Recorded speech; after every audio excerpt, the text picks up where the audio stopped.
નમસ્કાર, મારું નામ ડૉક્ટર દર્શન સિયોલા છે, intern batch manager with Zydus medical college અને હોસ્પિટલ. આજના વિડીયોનો મુખ્ય ઉદ્દેશ એ છે કે આજકાલની તણાવભરી જે જીવન છે આપણું, તેમાં આધ્યાત્મિક જીવનનું શું મહત્ત્વ છે. આજકાલ એટલા તણાવ વધી ગયા છે વર્કઅપમાં કે ઓફિસ સેટઅપમાં, હોસ્પિટલ લાઈફમાં કે કોઈ પણ જગ્યાએ કે માણસ ડિપ્રેશન બાજુ આગળ વધી ગયો છે, લોકોના આત્મહત્યા તરફના વિચારો આગળ વધી ગયા છે. આ બધી પરિસ્થિતિમાં તમે કેવી રીતે આધ્યાત્મિક તરફ આગળ વધીને પોતાનું જીવન સુધારી શકો છો તે વિષય ઉપર આપણે આજે ચર્ચા કરવાના છીએ. આ વિડીયો માટે અમને માર્ગદર્શન મળ્યું છે ડૉક્ટર મનુ પરમાર સર, જે HOD છે department of psychiatry, Zydus medical college અને હોસ્પિટલ. આ વિડીયોમાં મારી સાથે આજે જોડાઈ રહ્યા છે ડૉક્ટર વેદ રાણા, જે મારી જે ઇન્ટર્ન છે 2020 બેચમાંથી, એના પછી ડૉક્ટર ઓમ પ્રજાપતિ, ડૉક્ટર નૈસર્ગી વનકર, ડૉક્ટર ગાયત્રી સંગાડા તથા વિડીયોગ્રાફી કરી રહ્યા છે ડૉક્ટર વિશાલ પ્રજાપતિ. તો આવો આજે ભગવાન શ્રી કૃષ્ણના નામ સાથે શરૂઆત કરીએ આપણે આ વિડીયો. આપણો આજનો પ્રથમ ક્વેશ્ચન છે, વોટ ઇઝ સ્પિરિચ્યુઅલિઝમ? આપણે આ વિશે જોઈએ. સ્પિરિચ્યુઅલ વર્ડ પડે એટલે આપણને એવું લાગે કે મંદિરે જવું, ચાંદલો કરવો કે પછી આપણે ભગવાન કપડાં પહેરવા, પરંતુ એ તો છે જ. પરંતુ કોમ્યુનિટી મેડિસિનની આપણું જે પુસ્તક હતું કે પાર્ટ, એની અંદર એક વર્ડ હતો કે ધર્મ એ જીવન જીવતા શીખવે છે આપણને. એટલે કે એનો મતલબ એ થાય કે આપણા રોજિંદા જીવનની અંદર આપણે કોઈનું ખોટું કરીએ એ અધર્મ છે, આપણે કોઈને મારીએ, આપણે શરાબ ગાંજો એવું પીએ તો એ અધર્મ છે. અને ધર્મ એટલે કે આપણે કોઈનું સારું વિચારીએ, લોકોની મદદ કરીએ, માતા પિતાની સેવા કરીએ તો એ ધર્મ છે. આપણો બીજો ક્વેશ્ચન છે, સાયકેટ્રીને ધર્મ સાથે કઈ રીતે કોરિલેટ કરી શકાય?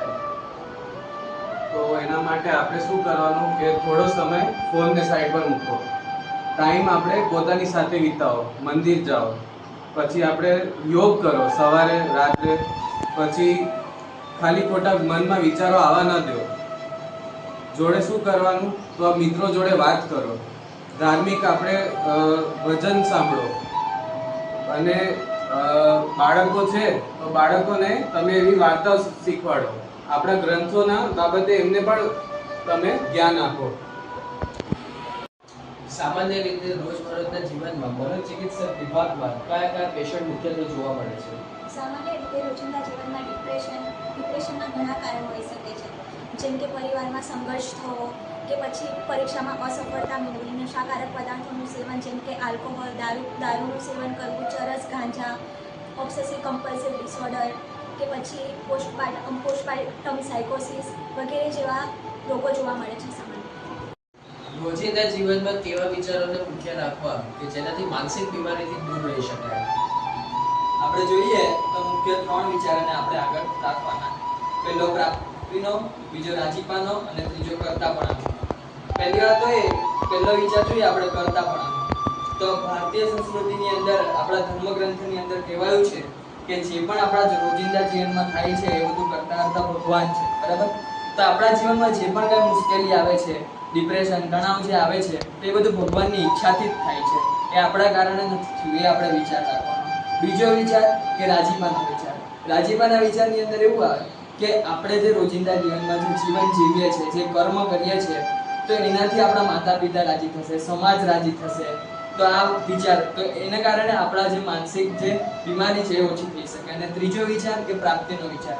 પ્રાપ્તિના વિચારની અંદર એવું કે આપણને જે આ ભારતીય સંસ્કૃતિ મળી છે, આપણને જે ધર્મ મળ્યો છે, તે કેટલી મોટી વાત છે. કારણ કે અગર આપણો ભારતની બહાર જન્મ થયો હશે તો આપણને આવો ધર્મ ના મળતે, આવી સંસ્કૃતિ ના મળતે.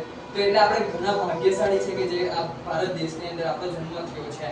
તો એટલે આ 3 મેઇન વિચાર આપણે મુખ્ય રાખીએ તો આપણા જીવનમાં જે પ્રશ્ન છે એ તો હાવ તુચ્છ જ થઈ જાય. આપણે એમ એને કહી શકીએ કે જે આ પ્રાપ્તિ અને રાજીપો છે એ તો હિમાલય જેવો છે અને પ્રશ્ન એક સામાન્ય ઢેફા જેવા છે. તો હિમાલયની સાપેક્ષે આપણે ઢેફાને સરખાવીએ તો એ એકદમ તુચ્છ જ છે. એટલે આ પ્રશ્ન કઈ જ મળે નહીં. એમ ખૂબ સરસ. જો કોઈ વ્યક્તિને જીવનમાં દિશા ન મળતી હોય તો તે વ્યક્તિએ શું કરવું જોઈએ? તો અગર કોઈ વ્યક્તિને દિશા ના મળતી હોય જીવનમાં, તો આપણે ઘણી બધી આધ્યાત્મિક પુસ્તકો છે તેનું વાંચન કરવું જોઈએ. તેનાથી સારા એવા જવાબો મળી શકે છે જીવનમાં ના ખબર પડતી હોય. આધ્યાત્મિક બુકો છે જેમ કે શ્રીમદ ભગવદ ગીતા છે, જેનું વાંચન કરવું જોઈએ. પછી યોગા કરવું જોઈએ, મંદિરે જવું જોઈએ રોજ, તેનાથી તમને મનને શાંતિ મળે, તો તમને સારા એવા જવાબો તમને મળી રહેશે. બીજું તો વડીલો તથા ગુરુદેવ સાથે પણ પોતાના પ્રશ્નોનો હા. વાતચીત કરીને પણ ઉકેલ મેળવી શકે છે આપણે. કારણ કે માતૃદેવો ભવ અને પિતૃદેવો ભવ આપણને આપણા શાસ્ત્રો શીખવાડે છે, તો એના આપણે માતા અને પિતાની સેવા કરીને પણ આવા પ્રશ્ન હલ કરી શકીએ છીએ. એક મંત્ર કે વિચાર જે હંમેશા તમારી સાથે રહે છે, તમને જીવનમાં આગળ વધવામાં મદદરૂપ થાય છે. તો એક મંત્ર છે યોગ કર્મેશુ કૌશલ્યમ, એટલે આપણે કર્મ કર્યા રાખો, ફળનું વિચારવાનું નહીં, બિલકુલ નહીં. અને આપણે કર્મ કર્યા રાખ્યું એ જ આપણે મોક્ષ તરફ લઈ જશે. હા, એટલે વેદભાઈ આપણે ભગવદ્ ગીતામાં પણ એક મંત્ર આપણે સુપ્રસિદ્ધ જાણીએ છીએ કે કર્મણ્ય અધિકાર મા ફલેષુ કદાચન, એટલે કે કર્મ કરવાનો આપણો અધિકાર છે, પરંતુ ફળની આશા ન રાખવી. બરાબર.